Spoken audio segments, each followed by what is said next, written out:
Good afternoon, Sangha. Hello, friends that are here, friends that are at home.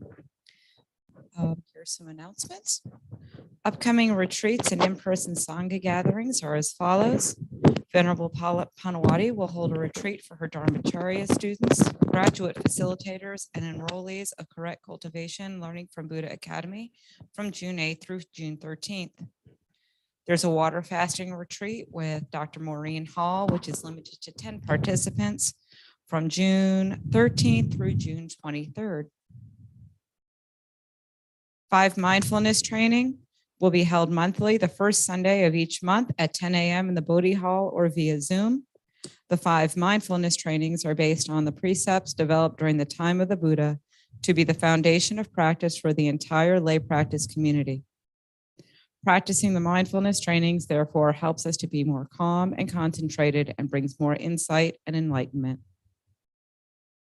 Heartwood remains open for in-person Sangha members to attend weekly Dharma talks on Tuesdays, Thursdays, and Sundays. All talks and classes are currently being held in the Bodhi Hall off the back door deck, except for Sunday noon Dharma talks, which today is here, but will be held in the Dharma Hall off the first parking lot to the right. All Dharma talks are at noon except for the Learning Academy classes, which are currently held Sundays at 5 p.m. We recommend that in-person attendees be vaxxed and boosted, and that anyone with symptoms of recent exposure to someone with COVID-19 stay home. Masks are optional at this time. Heartwood follows CDC guidelines and considers the local infection level in determining the appropriateness of masking and other precautions. The Future of American Buddhism Conference, the Lens Foundation, and Aropa University are co-hosting the upcoming Future of American Buddhism Conference.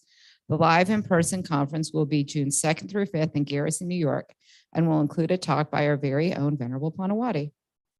There is a registration for in-person conference. Thank you. Happy Sunday.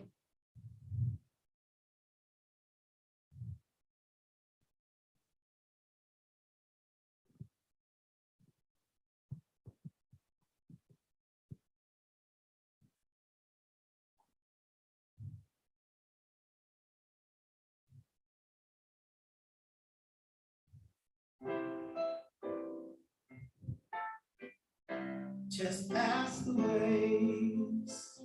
They come crashing in your life if you're okay. They'll say no. Ask the wind. If the storms of life will leave your back unbent, they'll say no. Did the Dharma lose its power? When did the Dharma fail? Never has, never will. The Dharma stays the same.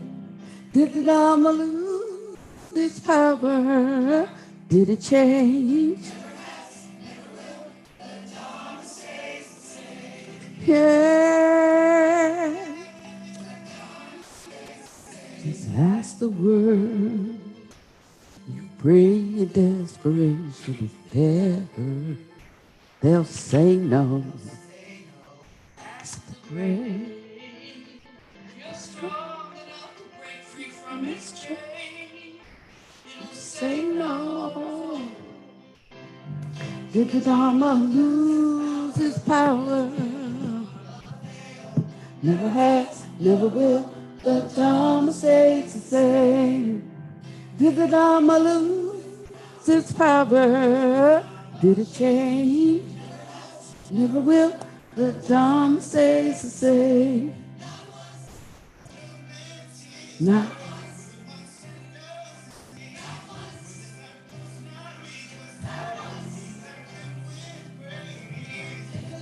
lose its power. Never has, never will. The Dharma stays the same.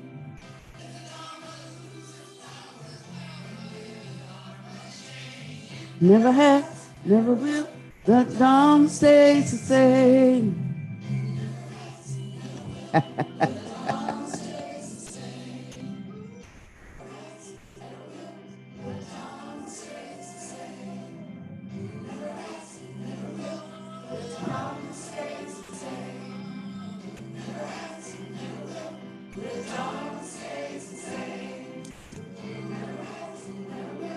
Yeah.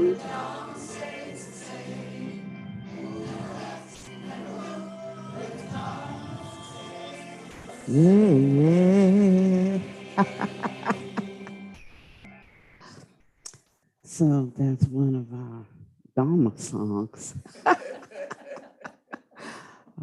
That'll be going on our album. We're like really, really excited about it. I think it's going to shake up Buddha land, though.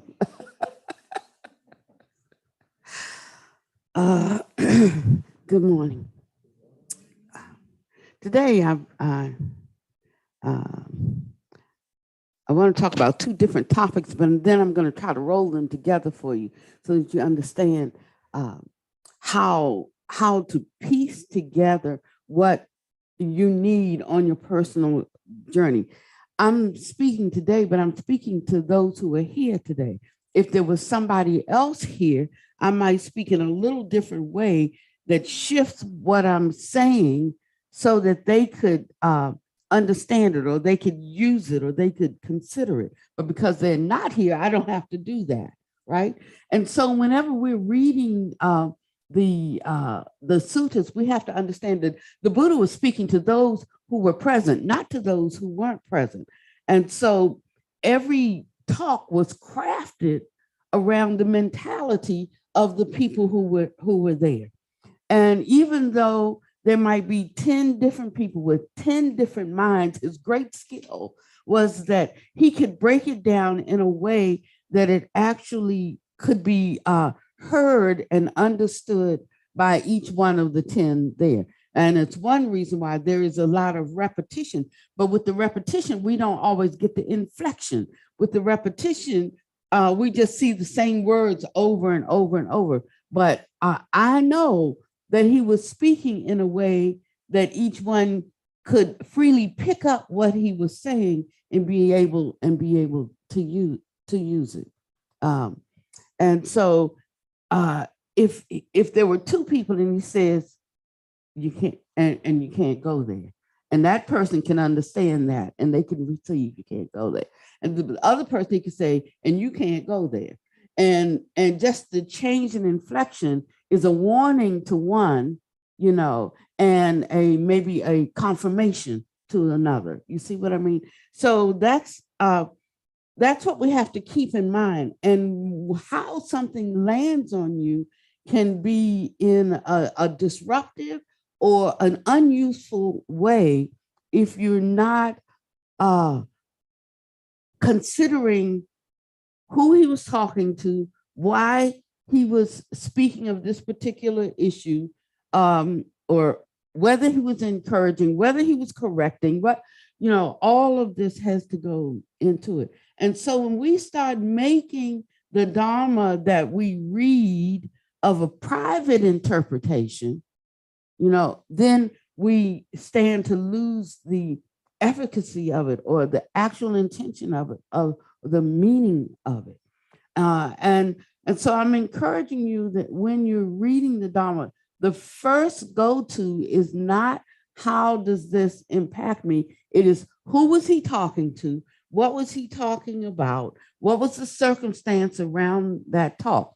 And once you understand it in its context, then you can ask the question, and how can I get any benefit from this?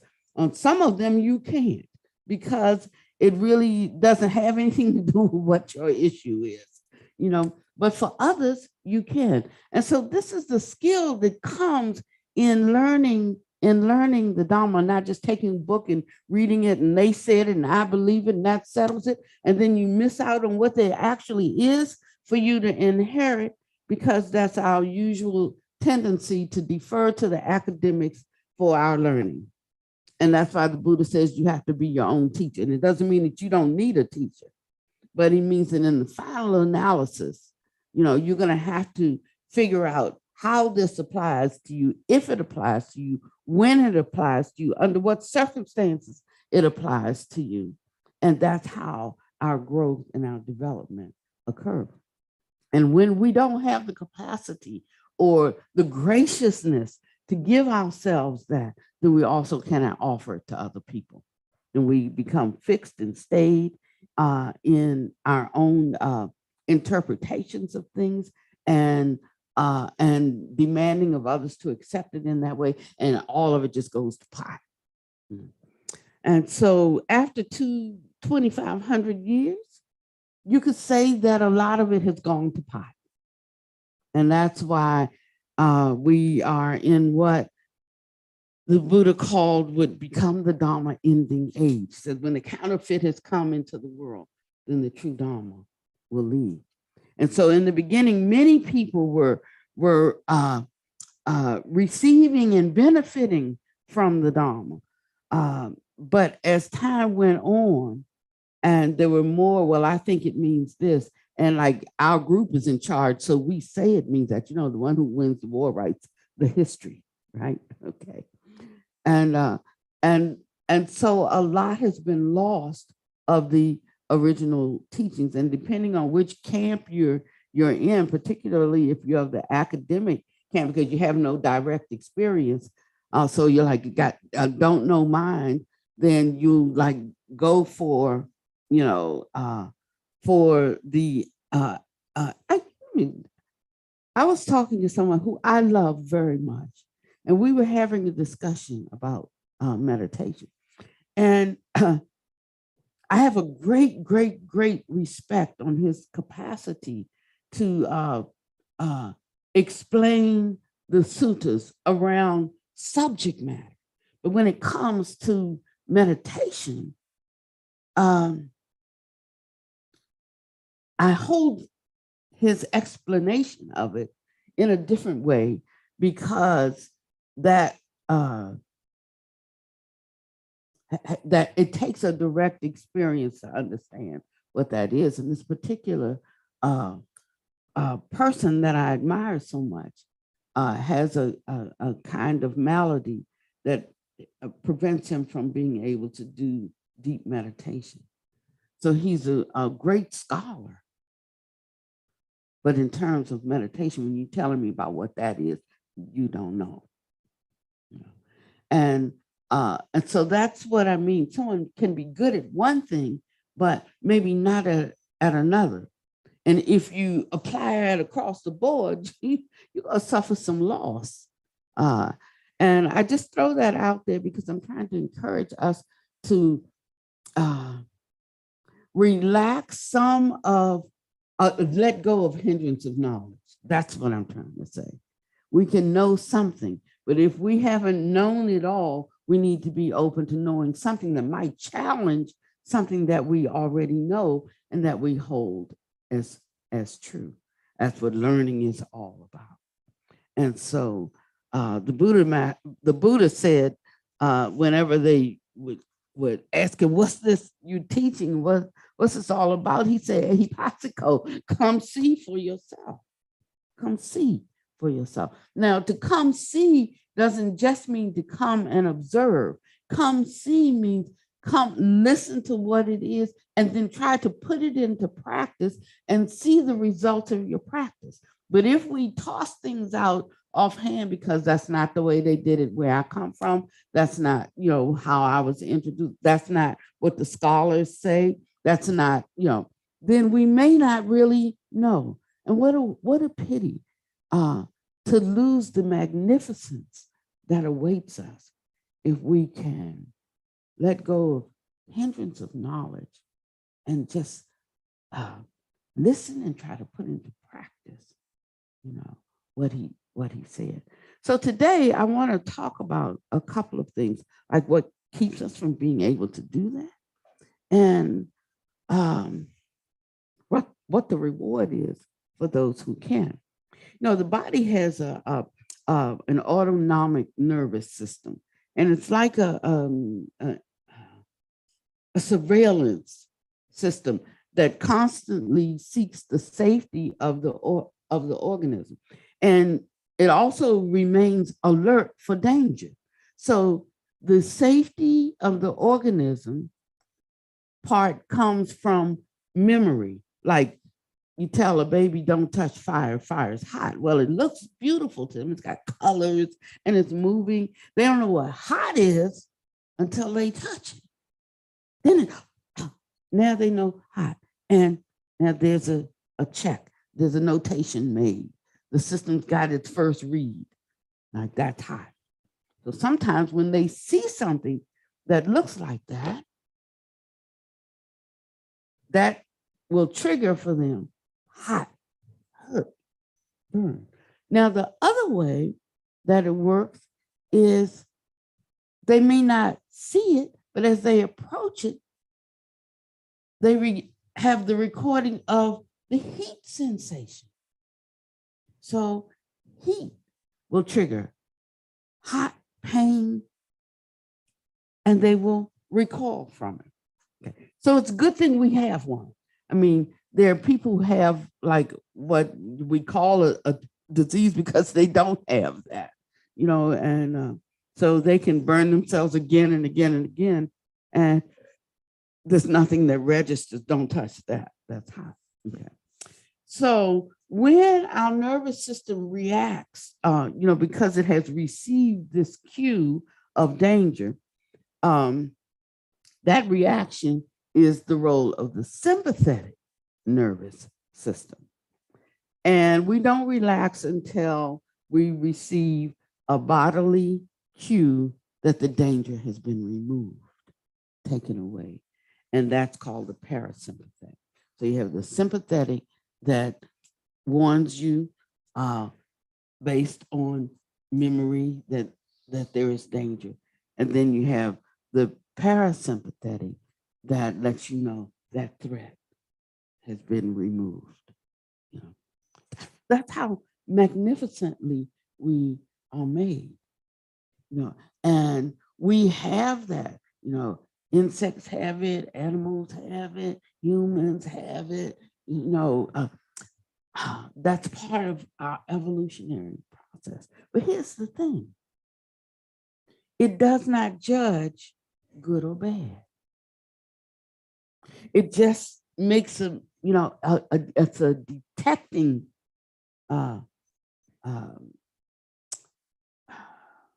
technology. It detects something, but it doesn't judge it as good or bad. Okay. And when that happens, the signal is sent to the whole body, every cell of the body, not just the hand cell or the finger cells, but it goes to the cells of the whole body saying, alert, alert. The finger cell is in trouble. Finger cells are in trouble.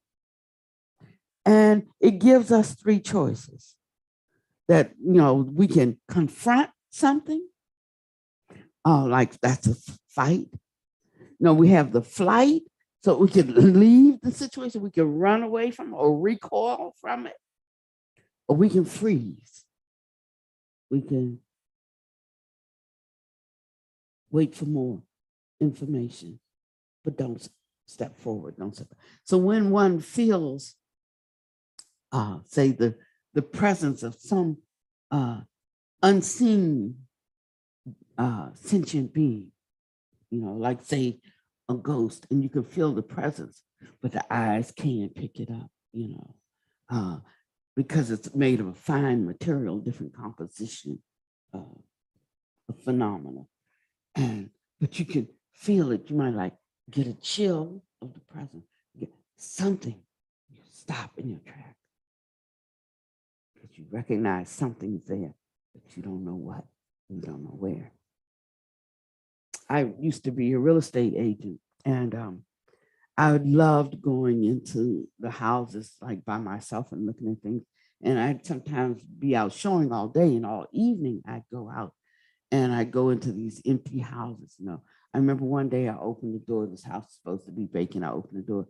The minute I stepped in the door, I could feel the presence of body. Somebody was in there, you know.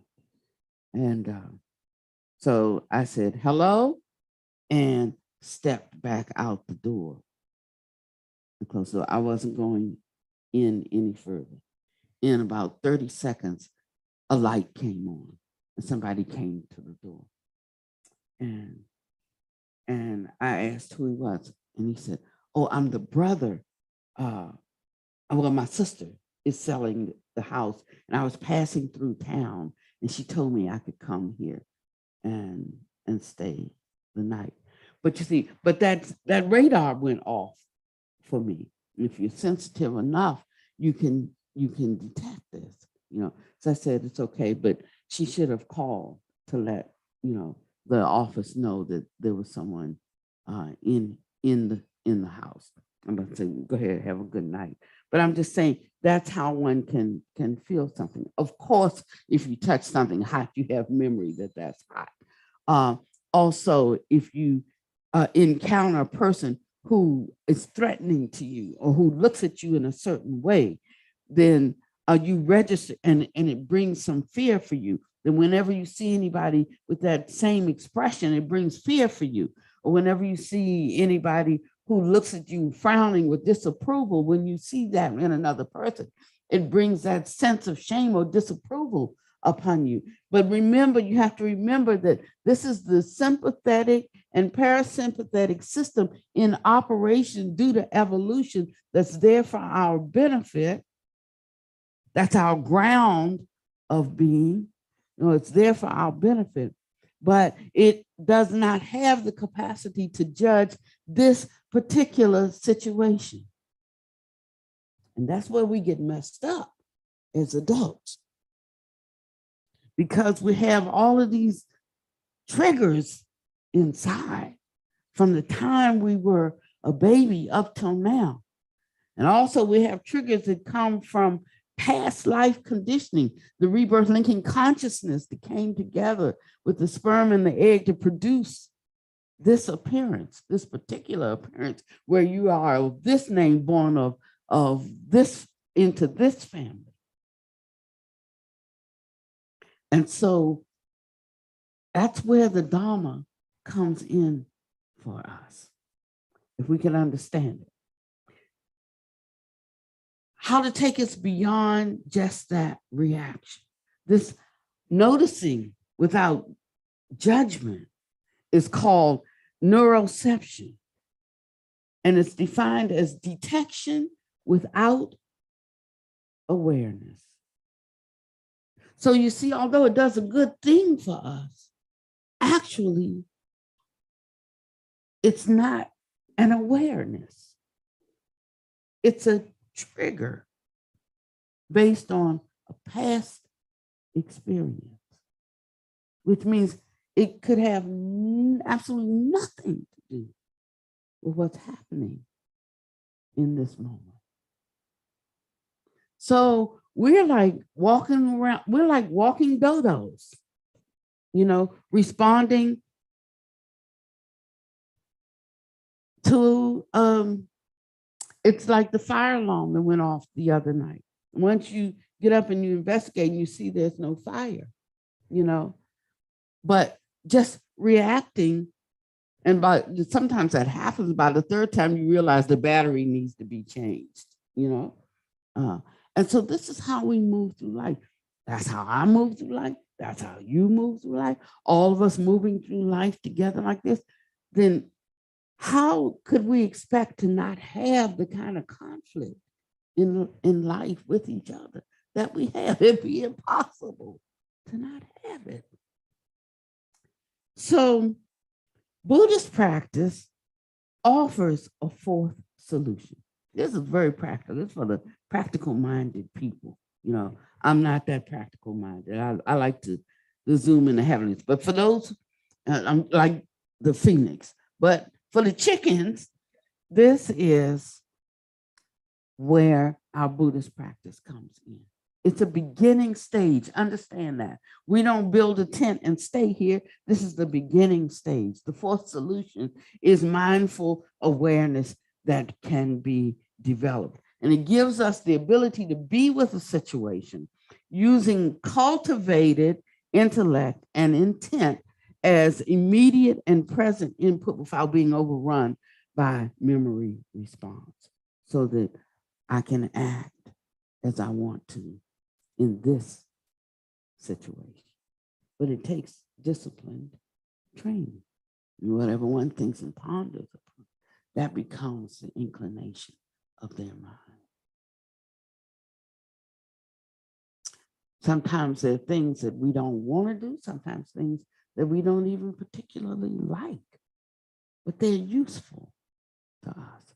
It's like having a job when you're grown up or when you're a teenager who thinks you're grown.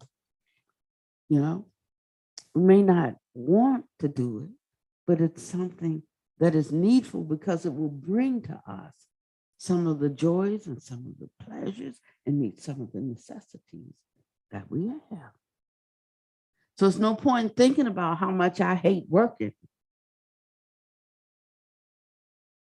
I need to be thinking differently. I need to be thinking about the benefit of work, how wonderful it is to even have a job. Now I have to change my mind around that to make that a useful experience for me, a pleasant experience for me. So it's not just to learn something about working, like when you go to a job, you earn money, and money, can buy food and put a roof over your head. That's just like facts. Facts tell, but to really enjoy the experience of it, that I have to have a certain relationship with it. And so the Dharma teaches us how to have relationship with others and with the affairs of life. He said there's no household that death does not come to. And there's no one that death does not come to. And there is no thing that ultimate decay does not come to. So that's just a part of life. So it has to be as much a part of life as living is a part of life. And even though it may not feel good when that separation comes, if I dwell on how it doesn't feel good, then I'm setting myself up for suffering. I'm setting myself up for not being able, to accommodate and hold the things that come in life. And some will tell us, oh, but you gotta suffer. Oh, but you gotta be in, what's that word? No, grief. I mean, I do my work. I can't even hardly remember the word. You have to be grieving. No, you have to. And I can say, yes, I do. And I can wallow in that. But it actually won't give me the satisfaction that I'm looking for. And so I have to turn my mind, my resolve towards something, another way of holding it. So someone might say, just starting to remember, the good times that you had, or whatever it takes. But if you're really hardcore, you can just go to, it's a part of life. Nobody gets out alive. And if you say that, not at the moment that your loved one dies, but you say that every day, looking at it clearly, having no illusion about it, then when that time comes, you can handle it a little bit better, a little bit better.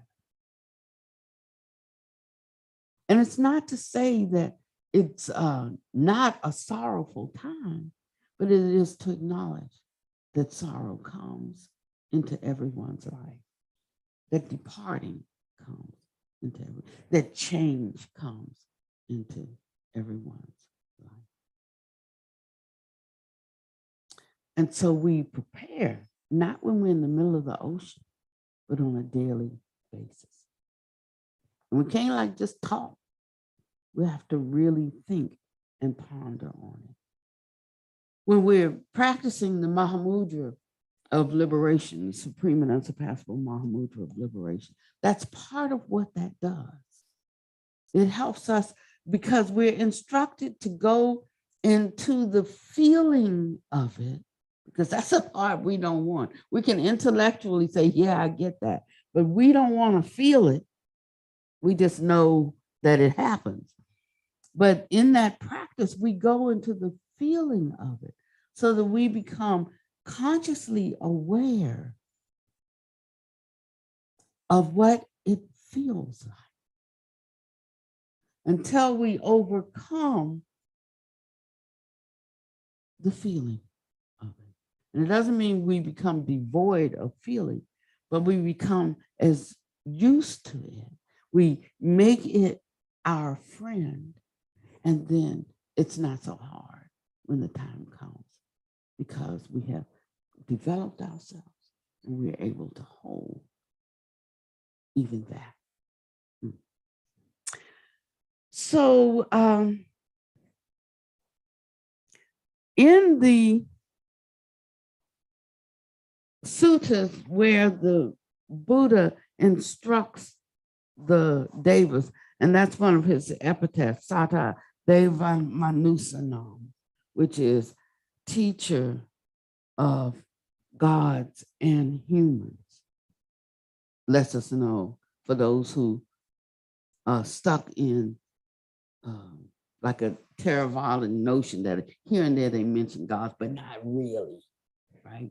He speaks about gods and how he trains the gods. So now if I have a choice for how he trains the humans and how he trains the gods, I'm gonna get how he trains the humans, but I'm gonna get a head start. I'm gonna get a jump on how he also trains the gods.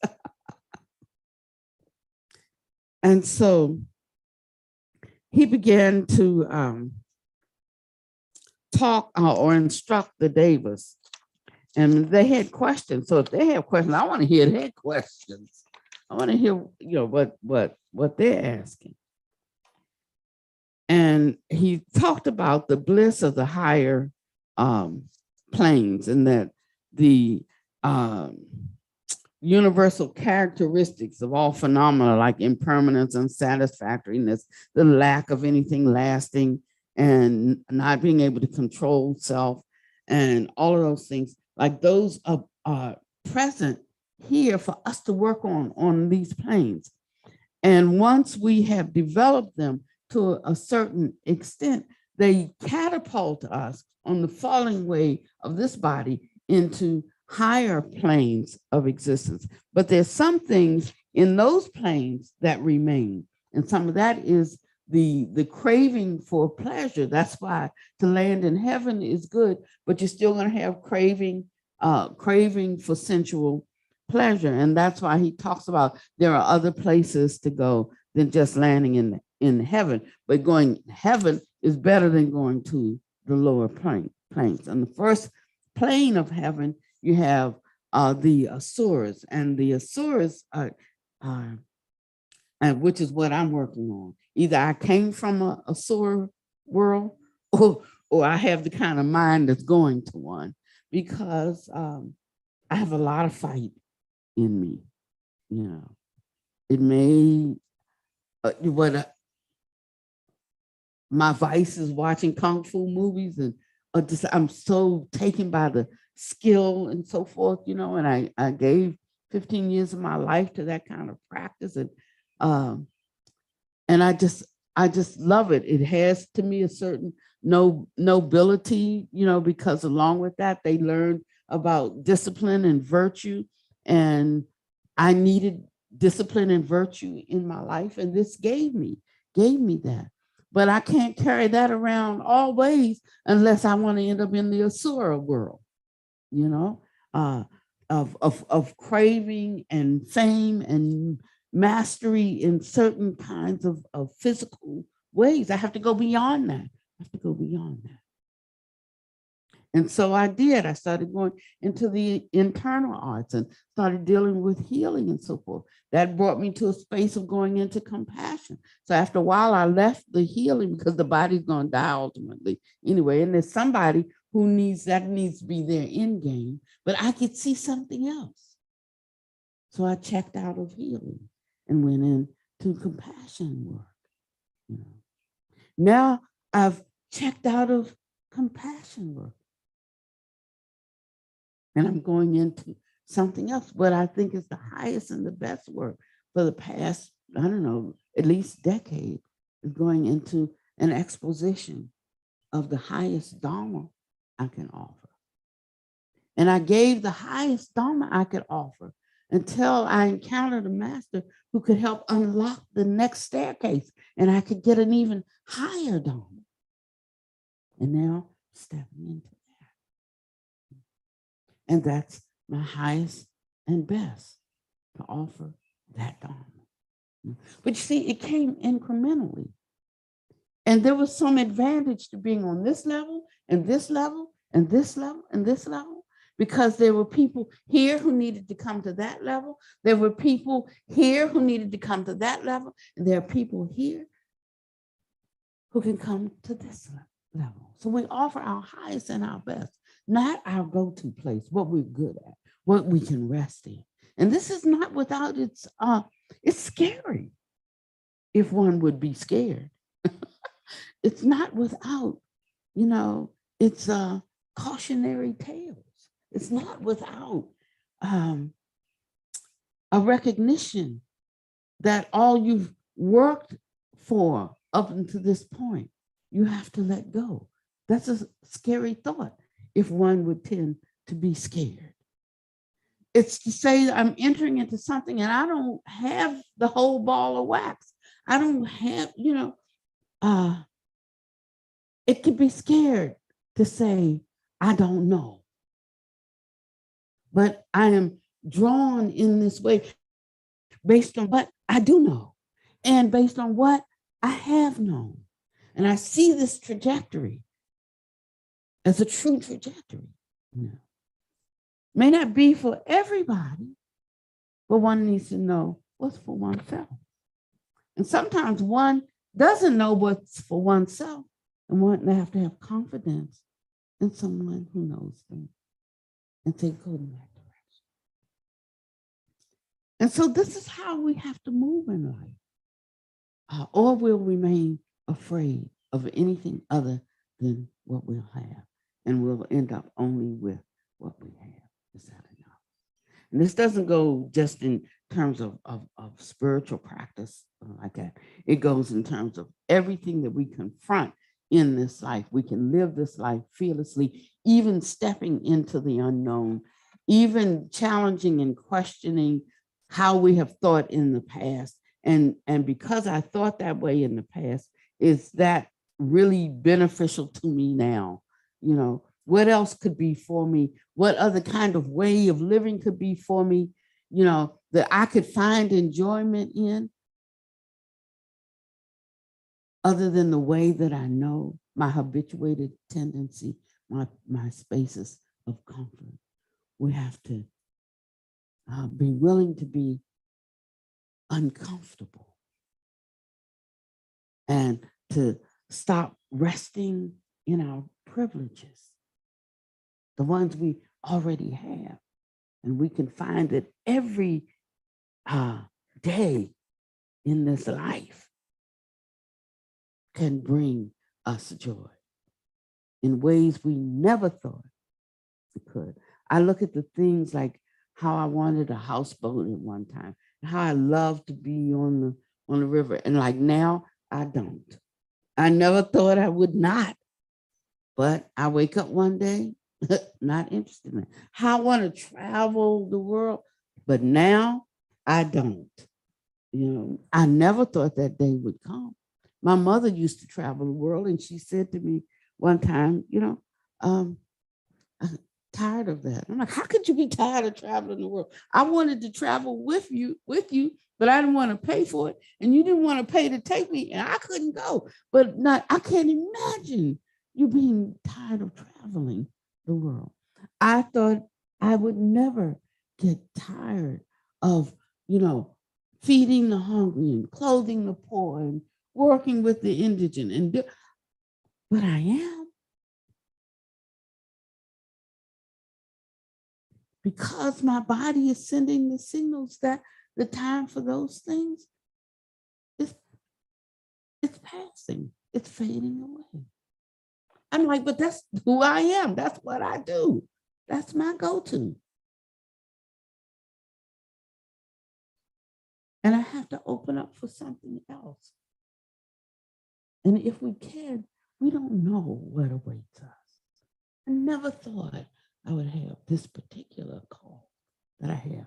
And it almost came too late, not because the call didn't go out, but the response, my answer. I didn't answer for 15 years. I have some regret around that. Not too much regret, some regret, because regret doesn't help. It doesn't change a thing. So I can recognize that I missed an opportunity to offer even more than what I had to offer. There could have been more. So I have a regret around that. I say to you, don't pass this life with regrets because we are too afraid to walk on. And so he was talking to the Davis, and the reason is because something had happened in Devaland. There was Subrahma, and he was not a very sophisticated Deva. He delighted in sensuality, so he was on the lower levels of the God realms, right? And there are a lot of levels of that, but he like just made it in. You know, I would sing that song as a Christian if I can just make it in, because I knew me, you know, and I was thinking, all you have to be is in, right? Now I have an aspiration for more than just making it in, you know. But he delighted in sensuality, like many other Davids in the sensuous sphere, and he had been playing in sport with his 1,000 nymphs when half of them suddenly vanished. Now, this sounds like something you read in a Muslim text, right? Okay. But here, half of them suddenly vanished. And Subrahma used his Deva vision to find where they had gone, and he saw that they had died and they had been reborn in the hell realm. And so anxious he was then, you know, that he and his remaining nymphs might soon suffer the same fate. And so he went to Buddha looking for a way to end his fear. And he said, I'm always frightened in this mind. My mind now is always agitated about problems that haven't arisen and about those that have already appeared. If there's exists any release from fear, please explain it to me.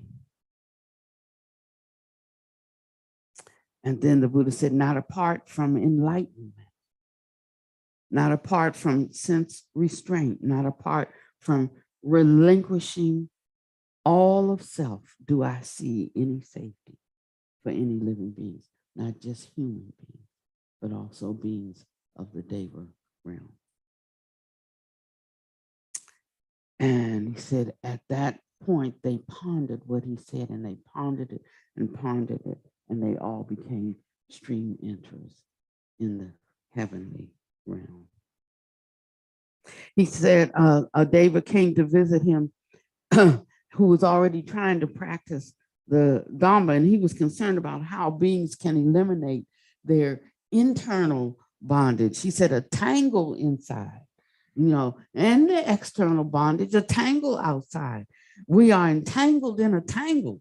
I ask you this, O Gautama, who can disentangle this tangle?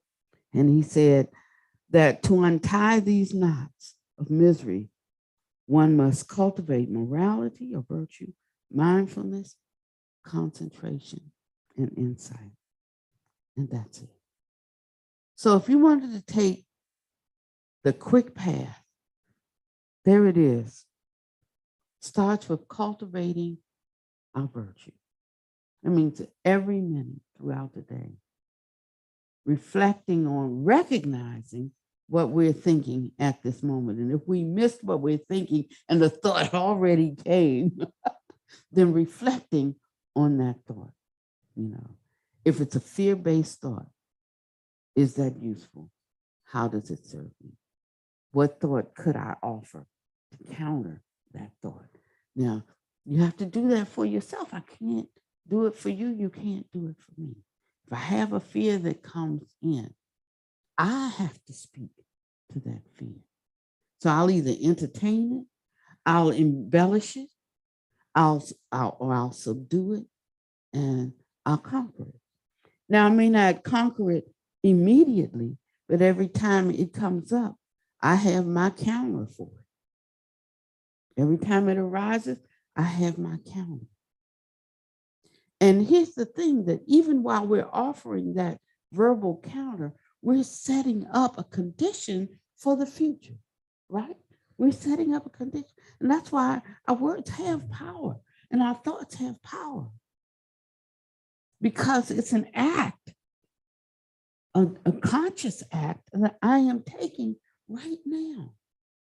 And in taking this act, it is laying the foundation for something to come into my reality in the future. Now, something is coming to my reality that I didn't call in, not with words, you know. But he says, don't think that anything is coming to your life that you didn't call in, because this is the world of causality. That is the law of the universe, cause and condition. You might not see what role you played in it. And it could be the ripening of fruit from the mind stream from a previous lifetime, but nothing. We can say that it does. When we look at a situation that's like we saw in Texas this past week, you know, and yes, my heart goes out for those children and the families of those children. But what I understand is that this world functions on causality as its universal law, cause and condition. And even if you look at just how things rolled out, now coming, oh, well, they didn't rush in. Oh, they didn't do this. Oh, they didn't do that. That also is a part of causality. That's why it's good to get off the wheel of samsara, because I'm here with you and you got your own stuff, you know, but because I'm here with you, your stuff like kind of bleeds over and becomes part of my stuff, you know, and vice versa. That's why you got to know who you're hanging with. And you have to observe closely who you take as friends, because some people have some ways that when their comeuppance comes, it kind of like blows on you too. You know, maybe you think the same way. You know, that's why you're drawn to them, because birds of a feather flock together. You know? So if I want to know how I'm doing or where I am at some place in my life, I look at who I'm gravitating towards right now. Because in January and February, it might have been this person. In March, April, and May, it might have been this person. So I'm looking like, what is that? What am I drawn to? I can look at them as my mirror and see, oh yeah, because I'm getting in that, what do you call it? Persnickety. You know, I'm getting in that persnickety mood, you know, and that person has that kind of tendency. So right now, that's my ally, right? Or you know, I mean, he tells us to look this deeply. That's why this can be like such an eye opener for us. And then we can make our choices and we can make our decisions. And it can be based not on logic, we say doing things logically, but it can be based on our preferences. So we have to know our preferences and whether they're good for us or not. And we have to know our preferences and whether when we execute them, they're good for us or not. Sometimes I do things not because it was my preference to do it, but I do it for the sake of others. You know, like, no, I don't feel like doing that. Nevertheless, I can do that for the sake of others. And when we get in the habit of making what we do and what we say and what we think of a benefit to others, then we're stepping onto the bodhisattva path without the hand gestures, without the mudras, without, the mantras, without the all of the holy stuff we do around the altar. That is it. When I start to make my preferences that which I know will benefit others, really benefit. And when I can make a choice to still execute that preference, when I could easily do something else that more benefited me. And you know that you are embarking upon the mind stream of a bodhisattva when your thoughts about others start to take dominance in your life and in your mind. And the beauty of that is that, you know how we say we don't want to be alone? Yet the more egotistical we are, the more self-centered we are, actually the more lonely we are, the more alone we are. But when we're thinking about everybody's welfare, what they need, I don't feel like it right now, but what is it that they need? Then there's a sense of a communion that takes over, and we feel full, we feel sufficient, we feel beneficial, and our whole attitude changes. And we start to feel like there's nothing that this life can bring us that we can't handle. Nothing in this life. And the Buddha speaks of this specifically. He calls it something. He says that this is stepping into the life order of another world and dimension, because this is the world of greed, hatred, and delusion. And we're here because we've been greedy and hateful and deluded. That's why we are here. Make no mistake. We are birds of a feather. But it's right here that we had the wonderful opportunity to hear magnificent Dharma, that we could begin to move out of our habitual patterns and tendencies above just being ruled by the body and the sympathetic and the parasympathetic system, that we can add to it this mindfulness, this mindful awareness that begins to grow and stops being then about us. On further down the road, there's this compassion, view, this expanded view that begins to take place, that one starts loving being kind, that one has great sympathy for others, not when they're good, as Panyadeepa would say, but all the time.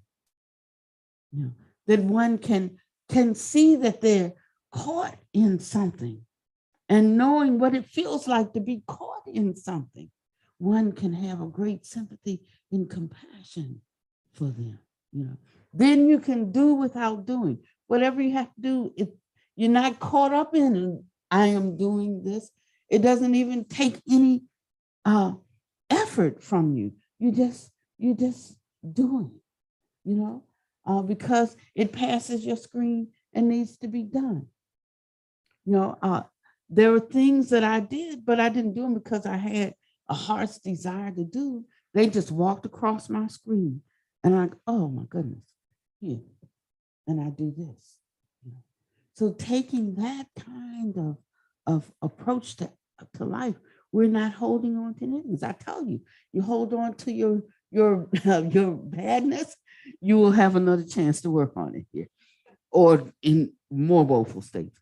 Actually, you hold on to your goodness, you'll have another chance to work on it here, or in some of the lower heavenly states. And so there is another place that we have to go, and that is entering into our Buddha nature, which is empty. And to understand that emptiness, we can't constantly be fiddling with ourselves around good and bad. We have to move to a place of non-judgment. We have to move to a place that we're not constantly calling something good and something bad. In the beginning, we have to develop some discrimination. That's the starting point. That's not the ending point. The starting point is discriminating, to know the fire's hot and doesn't go there. But when you could really know that, you no longer discriminating fire. You just know the fire's hot. You have no interest in putting your hand there. That's it. You're not judging it as anything. It's just hot. It'll just burn, but it's not a judgment of it. So in the beginning, we have this discriminating training where we're seeing the fault, the danger in things. We're seeing the benefit, the long-term benefit in things. We decide whether we want short-term benefit, whether we want long-term benefit. After a while, we see there's not a lot of difference between short-term benefit and long-term benefit. It's not a lot of difference because it's based on so many things other than whether it's just a short-term benefit or long-term benefit. It's based on so many other factors that would not have been the one to base your action upon. These are the things you just start to realize. I remember when all my friends, they were like very, they followed the rule book of life. They got jobs. They worked 30 years. They invested in their 401ks. They retired. I didn't like working for anybody. I didn't like having to be at the same place every day, looking at the same people every day, doing the same thing every day. I did whatever I wanted. I didn't save any money. And at retirement, I had no money. At retirement, they had money. And then they had this big stock market crash and they lost all their money. And we're both broke. So I had a better time living my life. That's all I'm saying. But we look and we judge things, right? And I can just say, if it got too much for me at the end, like just in terms of taking care of myself, that's why I'm practicing this, so I can exit, because I am not this body. I'm practicing so I can do this, take it off when that time comes. If there's not a smooth and wonderful exit, then I decide when. And that's part of where this practice takes you, where you can decide. We can decide how we hold every issue of life. We can soothe and calm ourselves around the things that are maturing, and we can just accept them. And like, boy, we had a good run, didn't we? And we can give up things we thought we couldn't give up, because nothing out here gives us our internal happiness and peace. So start looking at these levels. We're of the age that we need to. And we will see that there are ways that and things that we have learned, if we acknowledge it, that allows us to take a leap, a quick path. That's what I'm after there, because time is short. The quick path. And the quick path is actually a practice. For those who are not sure what Vajrayana is, it is, instead of doing all of this study, we're doing actual practice. There's a preliminary practice, there's a formal practice, and there's an ending practice. The preliminary practice is examining oneself. And it's making one's vows. It's training one's mind in the four immeasurables, in the four Brahma Viharas. It's how one talks to oneself that causes one's mind to become sweet. Yeah, that's the preliminary practices. It's offering up gratitude and homage to those who have taught us, our formal teachers around our spirituality and those who taught us lessons in life that made us better human beings. And that could have come from our enemy. But it's starting to have gratitude for everyone. All of this is our preliminary practice. It's making a confession and an acknowledgement that I want to focus on the things that matter. And not only do I say I want to focus, I will give the time to that. I will stop doing things that are not beneficial to others, and I will do things that are beneficial. And that's our preliminary practice. The formal practice is where we take these symbols in our spiritual life, like the symbols of what an awakened mind is, the symbol of what compassion is, the view of what loving kindness is. I take all of these views and all these symbols and I bring them into myself. They're no longer something that I talk about out here, but I bring them into myself and experience their quality. What does it really feel like? To hold and when someone has offended you, what does it really feel like to bring that inside of you and allow it? Can you allow it? Do you have to go off with the head? Can you just hold that? Can you not give it any worth? Can you neutralize that onslaught with your own stability? So that's bringing those practices into oneself. And we call that formal practice cultivating the mind of a Buddha. How would a Buddha think in this moment? Would he be offended? Would he feel threatened? Would he be egotistical, just not going to let them win the argument? Would he be, no, how would a Buddha or she,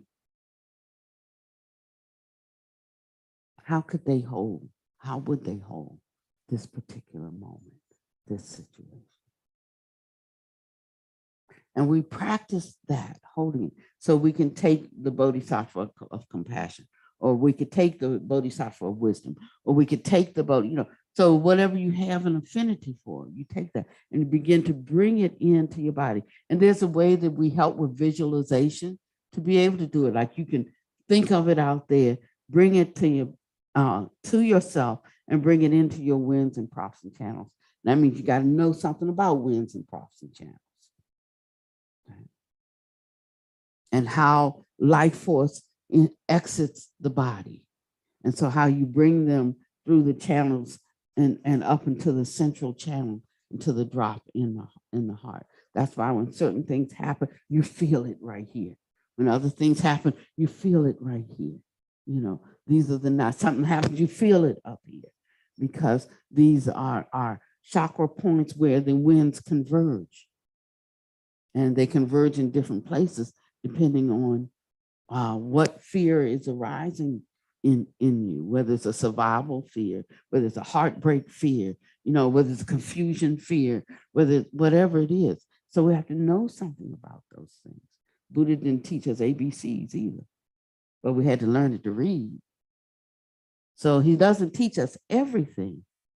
But if I look at his life and what he had learned prior that prepared him for this awakening, then I can see, I don't know anything about that.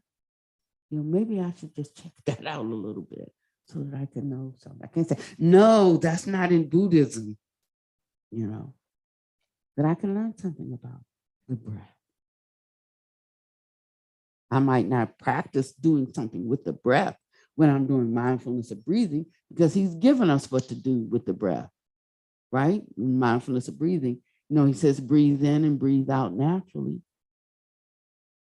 Breathing in and breathing out. I contemplate this. We're doing something with the mind, but our energy is riding on the breath. That's why he spoke to the breath as the mechanism for working with the mind. And so that's the formal practice. And we sit in a certain revelry, you could say. Feeling, learning what this feels like completely. To feel compassion for someone. Feeling compassion is not touchy-feely. Feeling compassion is like, it's heartbreak. It's very hard.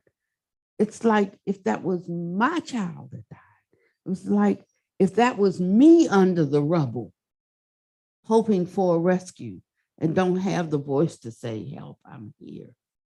You know, and I don't mean like thinking about it. I'm talking about until it actually becomes, you become one with it. It's excruciating. So when we started doing this practice, some people started like, hey, wait a minute. Well, I didn't know what this is. I didn't know that this is what being a bodhisattva is because this hurts. You know, I'm like, yeah, but now you're getting to the real thing now, though. Not just empty talk like, oh, I feel so bad. I feel so sorry. But now you really started, but you're understanding that even though you can bring that upon yourself, just thinking about it, you're getting hot. Just thinking about it. That's how it'll come up for you.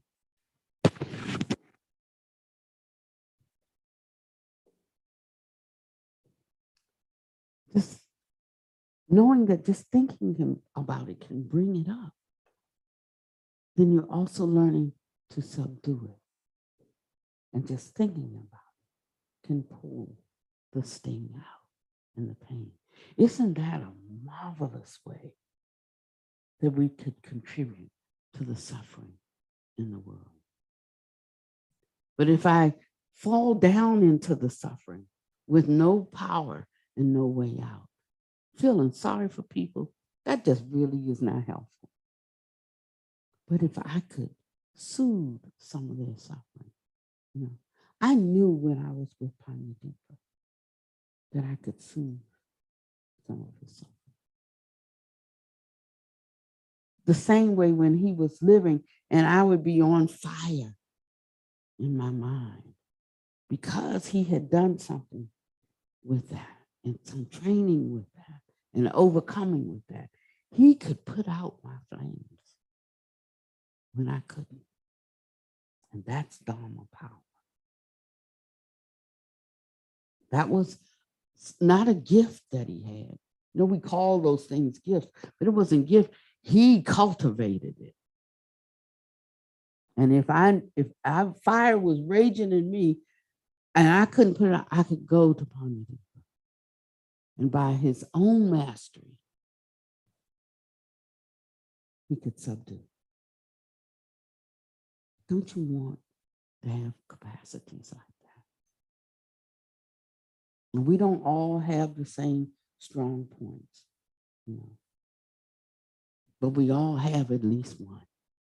Find it, develop it, and use it. That would be the greatest way you could seize the essence of this human life and make life meaningful. And you would be assured of a destination in the heavenly. You wouldn't have to wonder about where there will be a reappearance.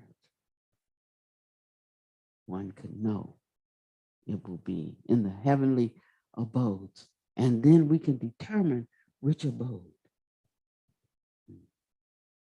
If not, Parinibbana. Parinibbana is not extinction. I was reading in one of the Buddhist books, translations by, not going to call his name, but he's a great Buddhist scholar.